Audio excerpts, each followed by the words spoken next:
বুড়িচংয়ের সীমান্তে বিএসএফ এর গুলিতে একজন নিহত। কুমিল্লার বুড়িচং উপজেলায় ভারতীয় সীমান্তরক্ষী বাহিনীর বিএসএফ এর গুলিতে মোহাম্মদ আনোয়ার হোসেন বয়স ৪৫ নামে এক ব্যক্তি নিহত হয়েছেন।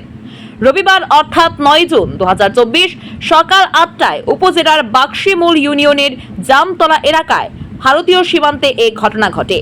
নিহত মোহাম্মদ আনোয়ার হোসেন বাক্সিমূল ইউনিয়নের মিরপুর গ্রামের মরহুম চারু মিয়ার ছেলে। স্থানীয় ইউনিয়ন পরিষদ ইউপি সদস্য মোহাম্মদ আবুল কাসিম জানান, জামতলা সীমান্তে বিএসএফ এর গুলিতে মোহাম্মদ আনোয়ার হোসেন নিহত হয়েছেন। নিহতের লাশ কাটা তার সংলগ্ন এলাকায় রয়েছে। স্থানীয়রা জানান, ভারত বাংলাদেশ সীমান্তে জামতলা এলাকায় চিনি পাচারকালে একজনকে গুলি করেছে বিএসএফ।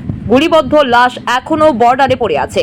আরও জানা যায়, গত ২ জুন ২০২৪ তারিখে জামতলা কালীকৃষ্ণনগর ৫ পিলার সীমান্তে চিনি পাচারকারী একটি দল বিএসএফ এর একজন সদস্যকে মারধর করে রাইফেল ওয়্যারলেস সেট নিয়ে যায়। পরে স্থানীয় ইউপি সদস্য কাসেম মেম্বারের কাছে রাইফেল ও ওয়্যারলেস সেট ফেরত দিলে বিজেপির কাছে তা হস্তান্তর করে। ওই দিন সন্ধ্যায় বিজেপি ও বিএসএফ এর একটি মিটিংয়ে তা ফিরিয়ে দেয় এবং উক্ত বিষয়টির সমাধান হয়েছিল। নিহতের ঘটনার বিষয়টি জানতে শঙ্কুচাইল ক্যাম্পের কমান্ডার মোবাইল নাম্বারে একাধিকবার কল করেও পাওয়া যায়নি। ব্যুরো রিপোর্ট, ভোরের আলো।